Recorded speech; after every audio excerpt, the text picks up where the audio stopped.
Martial Syed Asim Munir سے لبنانی commander in chief کی ملاقات، اہم امور پر تبادلہ خیال۔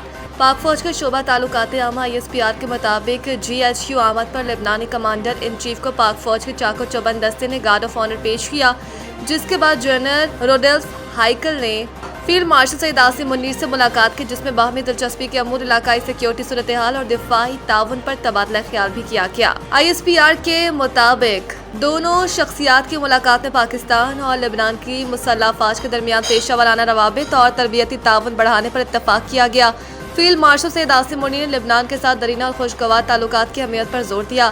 پاکستان نے لبنانی مسلح افواج کے ساتھ دفاعی تعاون کو مزید وسعت دینے کے عزم کا اعادہ کیا۔ ISPR کا کہنا ہے کہ جنرل روڈولف ہائیکل نے پاکستان کی مسلح افواج کی پیشہ ورانہ صلاحیتوں اور آپریشنل مہارت کو سراہا اور خطے میں امن و استحکام کے لیے پاکستان کے کردار کو خراج تحسین پیش کیا۔ خسارے کا شکار ریاستی ملکیتی اداروں کی نجکاری حکومت کی ترجیح ہے۔ وزیر اعظم محمد شہباز شریف کی زیر صدارت بجلی تقسیم کار کمپنیوں اور ڈسکوز کی نجکاری کے حوالے سے جائزہ اجلاس منعقد ہوا، جس میں نجکاری کے عمل اور پیش رفت کا تفصیلی جائزہ لیا گیا۔ اجلاس سے خطاب کرتے ہوئے وزیر اعظم نے کہا ہے کہ خسارے کا شکار ریاستی ملکیتی اداروں کی نجکاری حکومت کی ترجیح ہے۔ انہوں نے بجلی تقسیم کار کمپنیوں کی نجکاری کے عمل کی رفتار تیز کرنے اور تمام مراحل انتہائی شفاف انداز میں مکمل کرنے کی ہدایت کی۔ وزیر اعظم نے یہ بھی کہا کہ ڈسکوز کی نجکاری کے بعد ایک مضبوط ریگولیٹری فریم ورک تشکیل دیا جائے۔ اجلاس کو بریفنگ میں بتایا گیا ہے کہ نجکاری کے پہلے مرحلے میں اسلام آباد الیکٹرک، گجرانوالہ فیصل آباد الیکٹرک سپلائی کمپنی کی نجکاری کی جائے۔ بریفنگ کے مطابق ان تینوں ڈسکوز کی نجکاری کے لیے ایکسپریشن آف انٹرسٹ ملکی اور بین الاقوامی اخبارات میں جاری کیا جا چکا ہے۔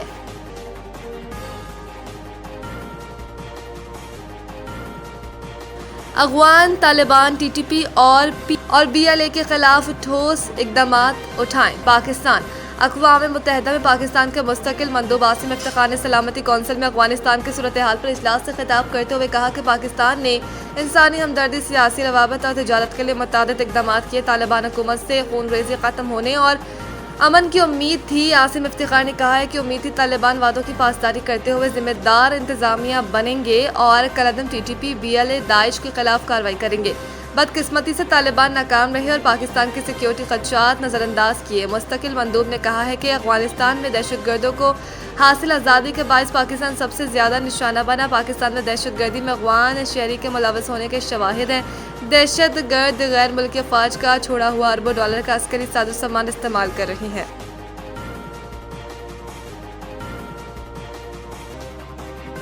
ایران سب کچھ دینے کے لیے تیار، 2-3 روز میں معاہدہ ہو سکتا ہے۔ ٹرمپ میڈیا سے گفتگو میں امریکی صدر ڈونلڈ ٹرمپ نے کہا ہے کہ ایران سے ڈیل کے لیے چند دنوں میں ایک آئیڈیا دے سکتا ہوں۔ ابنا ہرمز میں حادثے کا شکار ہونے والے ہیلی کاپٹر کے دونوں پائلٹس ٹھیک ہیں۔ ہیلی کاپٹر حادثے سے متعلق آج مکمل رپورٹ جاری کریں گے۔ ٹرمپ نے کہا کہ اسرائیل اور ایران نے ایک ہفتے تک ایک دوسرے کے خلاف کارروائیاں نہ کرنے پر اتفاق کر لیا۔ اسرائیلی وزیر اعظم نیتن یاہو سے انتہائی مثبت گفتگو ہوئی۔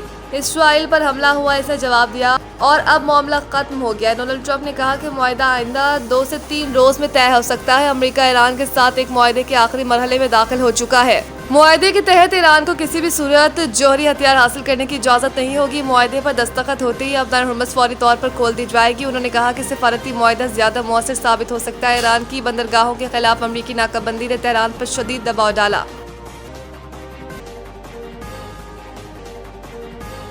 پاکستان میں 24 سال بعد انٹرنیشنل ہاکی کی واپسی۔ ملک میں انٹرنیشنل ہاکی سرگرمیوں کی بحالی کے لیے کوشاں PHF حکام کو جنوبی کورین ہاکی فیڈریشن نے ٹیم بھجوانے کی تصدیق کر دی۔ جنوبی کوریا وہ پہلی ٹیم ہوگی جو 24 سال بعد پاکستان میں انٹرنیشنل ہاکی سرگرمیاں بحال کرے گی۔ پاکستان اور جنوبی کوریا کے درمیان میچز جولائی میں اسلام آباد میں کھیلے جائیں گے۔ صدر PHF محی الدین وانی کے مطابق سیریز کا حتمی شیڈول 2 سے 3 روز میں طے پایا جائے گا۔ واضح رہے کہ 2024 میں جرمنی کی جونیئر ٹیم کے ساتھ ہالینڈ اور جرمن ہاکی کلبز نے پاکستان کے دورے کیے تھے، تاہم کسی بھی نیشنل سینئر ٹیم کا یہ پہلا دورہ پاکستان ہے۔